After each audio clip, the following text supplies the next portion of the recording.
Oui, bonjour, moi je m'appelle Senghane Senghor.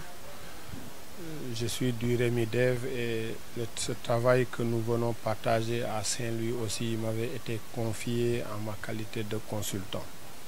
Alors il s'agissait un peu de mener un travail sur la question de la pénalisation de la migration et de voir particulièrement aussi le respect des droits des personnes qui sont détenues dans nos prisons et en lien avec la migration.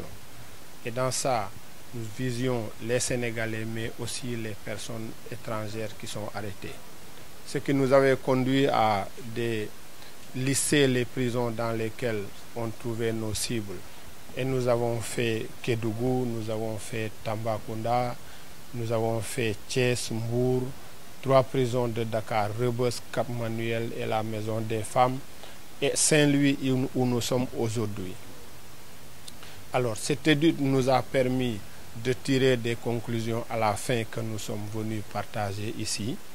La première conclusion, c'est que l'idée qui voulait nous faire comprendre qu'il y avait plus d'étrangers qui étaient dans le trafic de migrants que de Sénégalais n'était pas une idée vraie, parce que la majorité de ceux qui sont arrêtés dans ces questions de trafic, c'est des Sénégalais comme nous. Ensuite, nous avons aussi trouvé, ça c'est les résultats aussi de l'enquête, qu'il y avait beaucoup d'efforts à faire dans le respect, la défense des droits de ces personnes qui sont arrêtées pour faire de migration, parce que du côté des avocats comme du côté de l'interprétariat, il y a beaucoup de problèmes qu'il faut corriger. Ensuite, nous avons aussi un peu fouillé les lois, telles que la loi de 2005, qui en réalité donne à la police et à la gendarmerie des pouvoirs tellement importants d'entrer chez les personnes à n'importe quelle heure si les conditions définies par la loi sont remplies.